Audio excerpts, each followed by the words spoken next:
নমস্কার বন্ধুরা, তথ্যমিত্র ইউটিউব চ্যানেলের পক্ষ থেকে তোমাদের সবাইকে স্বাগত। আজকে এই ভিডিওতে আমরা আলোচনা করব ত্রিপুরার অত্যন্ত গুরুত্বপূর্ণ একটি খবর সম্পর্কে, এবং যেটি হচ্ছে ত্রিপুরাতে বিভিন্ন সরকারি দপ্তরে অনেক শূন্যপদ রয়েছে এবং সেই সমস্ত বিভিন্ন দপ্তরে খুব তাড়াতাড়ি শূন্যপদ পূরণ করার জন্য এবং যাতে প্রতিটি বেকার যুবক যুবতী কর্মসংস্থান পায়, অর্থাৎ চাকরি পায় বিভিন্ন দপ্তরে, তার জন্য কিন্তু দাবি জানানো হয়েছে বাঙালি ছাত্র যুব সমাজের পক্ষ থেকে।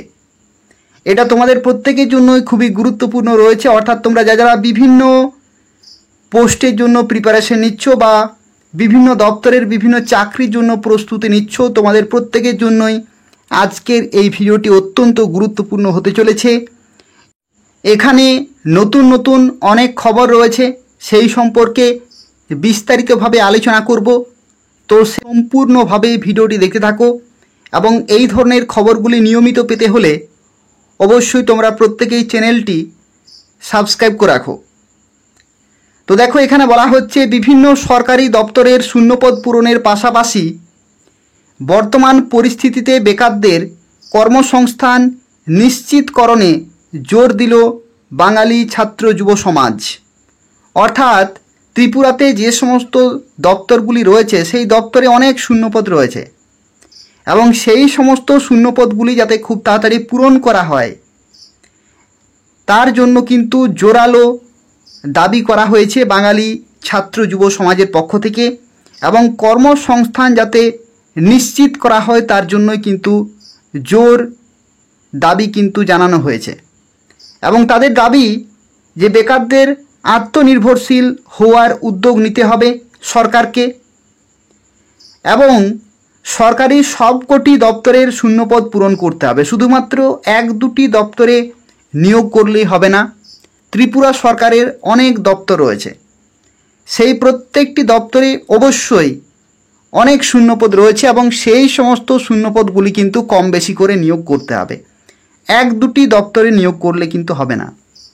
সংগঠন সরকারের উদ্দেশ্যে বেশ কয়েকটি দাবি উত্থাপন করেছে এবং অবিলম্বে বিভিন্ন সরকারি দপ্তরের শূন্যপদগুলো পূরণের মাধ্যমে বেকারদের চাকরির ব্যবস্থা করা, ত্রিপুরার কাঁচামালকে কাজে লাগিয়ে ছোট ও মাঝারি কলকারখানা গড়ে তোলা, অবিলম্বে ত্রিপুরার লাইফলাইন বিকল্প জাতীয় সড়কের মান উন্নয়ন করা, রাজ্য সরকারের প্রয়োজনীয় জিনিসপত্র রাজ্যের ব্যবসায়ী প্রতিষ্ঠান থেকে ক্রয় করা, বেকারদের আত্মনির্ভরশীল করার জন্য সঠিক পরিকল্পনা গ্রহণ করে সরকারিভাবে প্রশিক্ষণ ও আর্থিক সহায়তা দেওয়ার ব্যবস্থা করা, অবিলম্বে প্রাথমিক স্তর থেকে বিশ্ববিদ্যালয় পর্যন্ত স্তর নিয়োগের মাধ্যমে শিক্ষকের ঘাটতি পূরণ করা, অবিলম্বে সরকারি ও বেসরকারি স্তরে ধ্রুপদী ভাষা বাংলার ব্যবহার বাধ্যতামূলক করা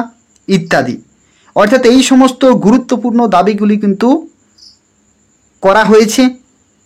এবং রবিবার বাঙালি ছাত্র যুব সমাজের নেতৃত্ব আহুত এক সাংবাদিক সম্মেলনে মিলিত হয়ে তাদের বক্তব্য তুলে ধরেন। সাংবাদিক সম্মেলনে উপস্থিত ছিলেন ছাত্র সচিব বিপ্লব দাস ও যুব সচিব রামকৃষ্ণ শীল সহ অন্যান্যরা। এবং বাঙালি ছাত্র যুব সমাজের নেতৃত্ব বলেন যে বর্তমান সরকার ক্ষমতায় আসার আগে বছরে 50,000 চাকরি দেবে বলেছিল। অর্থাৎ এই যে বর্তমান বিজেপি সরকার, এই বিজেপি সরকার ক্ষমতায় আসার আগেই তারা কিন্তু প্রতিশ্রুতি দিয়েছিল যে তারা যদি ক্ষমতায় আসে তাহলে 50,000 বছরে নিয়োগ করা হবে। তাছাড়া 10,323 চাকরিচ্যুত শিক্ষকদের চাকরি ফিরিয়ে দেবার কথাও কিন্তু বলেছিলেন বিজেপির নেতৃত্ব। তাছাড়া রেগার মজুরি দ্বিগুণ করবে, ভীষণ ডকুমেন্টে বলেছিল রেগার যে মজুরি সেটা দ্বিগুণ করবে, অথচ বর্তমানের যে অবস্থা সেটা হচ্ছে রেগা কর্মীদের বেতনই পাচ্ছে না। শিক্ষাক্ষেত্রে বিপ্লব আনবে বলে প্রতিশ্রুতি দিয়েছিল, জিনিসপত্রের দাম কমবে সহ এমন বহু লোভনীয় প্রস্তাব কিন্তু দিয়েছিল সরকার ক্ষমতায় আসার আগেই। এই সমস্ত লোভনীয় কিন্তু ক্ষমতার যে প্রস্তাব সেগুলো কিন্তু প্রতিশ্রুতি তারা দিয়েছিল। অথচ আজকে শিক্ষক স্বল্পতার কারণে ত্রিপুরায় 2000-এর মতো শিক্ষা প্রতিষ্ঠান কিন্তু বন্ধ হয়ে গেছে। শিক্ষকের স্বল্পতার কারণেই কিন্তু 2000-এরও মতো শিক্ষা প্রতিষ্ঠান কিন্তু বন্ধ হয়ে গেছে। এবং বিজেপি সরকার ক্ষমতায় আসার পর এখন অবধি সরকারের তথ্য অনুযায়ী প্রায় 20,000-এর মতো চাকরি হয়েছে বিভিন্ন দপ্তরে। সরকারের তথ্য অনুযায়ী বলা হচ্ছে যে প্রায় 20,000 মতো চাকরি হয়েছে বিভিন্ন দপ্তরে। নেতৃত্বের আরও বক্তব্য, অথচ বহু শূন্যপদ খালি পড়ে রয়েছে।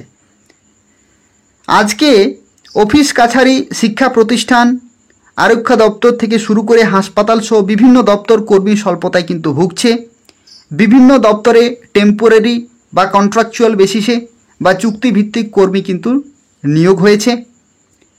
আর তার সাথে সাথে আজকে রাজ্যের রেফারেল হাসপাতাল জিবি চলছে ইন্টার্ন ও পিজির ছাত্রছাত্রীদের নিয়ে, অর্থাৎ ডাক্তারের সংখ্যা বা হাসপাতালে কর্মীর সংখ্যা কিন্তু কম।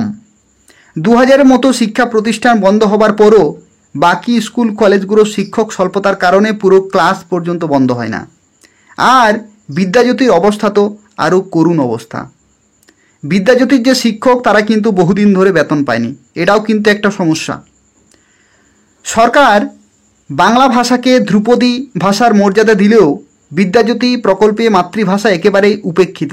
এমনকি ইংরেজি অনুবাদগুলো পর্যন্ত নিজের মাতৃভাষায় পড়তে পারে না। চাকরি দেবার ব্যর্থতা আড়াল করার জন্য এখন কেন্দ্রীয় সরকারের ও রাজ্য সরকারের পক্ষ থেকে বেকারদের আত্মনির্ভর হবার পরামর্শ দিচ্ছেন, অথচ বেকারদের কিভাবে আত্মনির্ভরশীল হয়ে উঠবে সেই পথ কিন্তু বলে দিচ্ছেন না। অর্থাৎ ত্রিপুরাতে বর্তমানে সেই পথ কিন্তু নেই। ইন্ডাস্ট্রিয়াল বা শিল্প কিন্তু নেই সেখানে। তো সেক্ষেত্রে সরকারি চাকরি কিন্তু আশা, এবং যেহেতু দীর্ঘদিন ধরে সরকার বিভিন্ন দপ্তরে নিয়োগ করছে না, তো সেক্ষেত্রে বেকারের পরিমাণ কিন্তু দিনের পর দিন বেড়েই চলেছে। বাঙালি ছাত্র যুব সমাজের নেতৃত্ব জানিয়েছেন,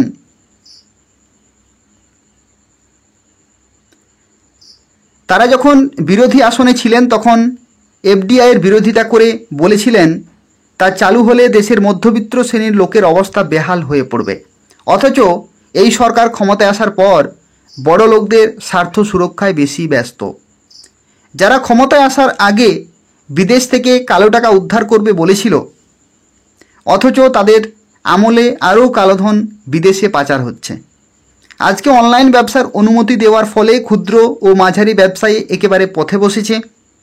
এরপর আছে বড় বড় শপিং মলের সঙ্গে প্রতিযোগিতায় ছোট ছোট ব্যবসায়ীরা টিকে না থাকতে পেরে ব্যবসা বাণিজ্য ছেড়ে টমটম চালাচ্ছে।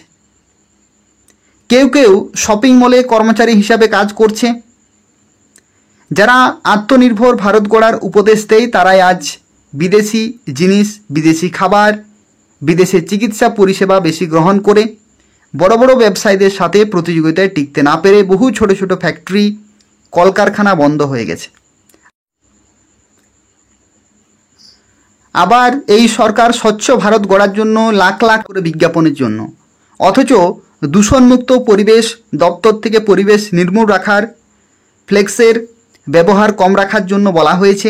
অথচ এই সরকার শুধু নিজেদের আত্মপ্রচার করার জন্য দলীয় ভাবধারা প্রচারের প্রতিযোগিতায় অংশগ্রহণ করে জনগণের উন্নয়ন খাতে লাখ লাখ টাকা খরচ করছে। এখন এ রাজ্য আসল কাজের চেয়ে প্রচারের কাজে কিন্তু বেশি জোর দিয়ে রাজ্য জুড়ে ফ্লেক্সের মাধ্যমে প্রচার করে পরিবেশের 12টা বাজিয়ে দিচ্ছে। ছাত্র যুব নেতৃত্ব আরও বলেন যে এই সরকার ক্ষমতায় এসে নেশামুক্ত রাজ্য গড়ার অঙ্গীকার দিয়ে আজ নেশার স্বর্গরাজ্যে পরিণত করেছে এই ছোট্ট ত্রিপুরাকে।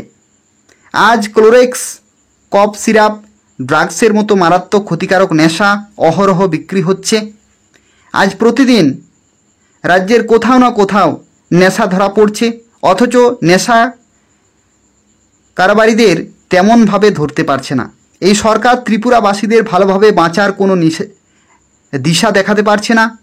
এর মূল কারণ হলো সরকারের কাছে কোনো আদর্শ নেই, শুধু কিছু ভাবাবেগ দিয়ে ক্ষমতা ধরে রাখতে চায়। তাই সরকারের কথার সাথে ভাষণের সাথে কাজের কোনো মিল নেই। শুধু ক্ষমতা টিকিয়ে রাখার জন্য যতটুকু দরকার ততটুকু কাজ করছে। তাই দেশের যুব সমাজ আজ দিশেহারা। বেকারত্বের জ্বালায় যুব সমাজ নেশার কবলে ঝুঁকছে। তাদের আরও বক্তব্য, আজ আত্মনির্ভর ভারত গড়ার স্বপ্ন দেখায় তারা রাজ্যের স্বার্থকে জলাঞ্জলি দিয়ে কমিশন বাণিজ্য হাতানোর জন্য বহিরাগত কোম্পানির সাথে চুক্তি করে স্কুল ড্রেস, শিক্ষা সামগ্রী, অফিস সামগ্রী, বই এমন আরও বহু জিনিস নিয়ে আসছে। আর এর ফলে রাজ্যের ব্যবসায়ী, ছোটোখাটো ফ্যাক্টরি, কলকারখানা বন্ধ হওয়ার পথে। ছাত্র যুব সমাজকে বিপর্যয়ের হাত থেকে রক্ষার জন্য বাঙালি ছাত্র যুব সমাজের পক্ষ থেকে সরকারের কাছে দাবিগুলো অবিলম্বে পূরণের জন্য আহ্বান রাখা হয়েছে। তো সেক্ষেত্রে দেখো, এই খবরটি তোমাদের প্রত্যেকের জন্য খুবই গুরুত্বপূর্ণ যারা দীর্ঘদিন ধরে ত্রিপুরাতে চাকরির জন্য প্রস্তুতি নিচ্ছ।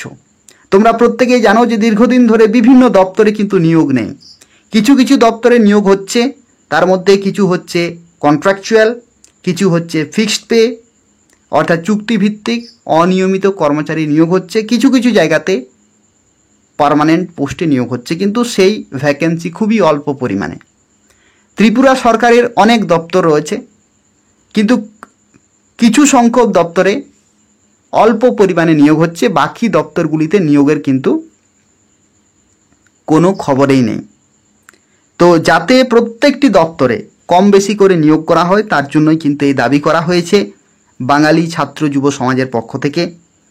এবং যাতে কর্মসংস্থান নিশ্চিত করা হয়, সেটা সরকারি চাকরি দ্বারা নয়, যাতে ত্রিপুরাতে যে কাঁচামাল রয়েছে সেই কাঁচামালগুলিকে কাজে লাগিয়ে ছোট মাঝারি কলকারখানা গড়ে তোলা যায়, যাতে অবিলম্বে ত্রিপুরার লাইফলাইন বিকল্প জাতীয় সড়কের মান উন্নয়ন করা যায়, রাজ্য সরকারের প্রয়োজনীয় জিনিসপত্র রাজ্যের ব্যবসায়ী প্রতিষ্ঠান থেকে ক্রয় করা, বেকারদের আত্মনির্ভরশীল হওয়ার জন্য যে প্রচেষ্টা সেটা কিন্তু করতে বলা হয়েছে সরকারকে, যাতে প্রত্যেকটি যুবক যুবতী কর্মসংস্থান পায় বিভিন্নভাবে। এটার জন্যই কিন্তু দাবি জানানো হয়েছে। তো এই গুরুত্বপূর্ণ খবরটি প্রকাশিত হয়েছে, আমি তোমাদের ভিডিওর মাধ্যমে শেয়ার করে দিলাম। এবং এই ধরনের আরও গুরুত্বপূর্ণ খবর যদি তোমরা পেতে চাও তাহলে অবশ্যই তথ্যমিত্র চ্যানেলটি তোমরা প্রত্যেকে সাবস্ক্রাইব করে রাখো। এই তথ্যমিত্র চ্যানেল থেকে তোমরা এই ধরনের খবর পেয়ে যাবে। এই চ্যানেলে আমরা এই ধরনের খবরগুলো বিশ্লেষণ করে থাকি, যাতে সরকারের কাছে এই ধরনের খবরগুলো বা দাবিগুলো পৌঁছায় এবং ত্রিপুরাতে যাতে পরিবর্তন আসে। তার কারণ হচ্ছে দিনের পর দিন ত্রিপুরাতে বেকারের সংখ্যা কিন্তু বেড়েই চলেছে। তো বেকারের সংখ্যা যে হারে বাড়ছে, তার অল্প হারেও কিন্তু নিয়োগ না করলে ত্রিপুরায় বেকারত্বের পরিমাণ কিন্তু বৃদ্ধি পাবে অধিক পরিমাণে, এবং যার ফলে কিন্তু খারাপ দিন আসবে সবার জন্যই। তো যাতে ভালো দিন আসে, ত্রিপুরা যাতে পরিবর্তন হয়, যাতে কর্মসংস্থান হয়, যাতে যুবক যুবতীরা আত্মনির্ভরশীল হয়ে ওঠে, কর্মসংস্থান পায় বিভিন্নভাবে, তার জন্যই কিন্তু প্রয়াস। তো সেক্ষেত্রে তোমাদের প্রত্যেককে বলবো যে ভিডিওটি তোমরা অবশ্যই লাইক করে দেবে, তোমাদের ফেসবুকে হোয়াটসঅ্যাপে শেয়ার করে দেবে, যাতে সরকারের কাছে এই খবরগুলো পৌঁছায় এবং তারা যাতে পদক্ষেপ নেয়। তোমরা অবশ্যই প্রত্যেকে এই ভিডিওটি লাইক করে দেবে, শেয়ার করে দেবে এবং চ্যানেলটি তোমরা সাবস্ক্রাইব করে রাখো। ধন্যবাদ।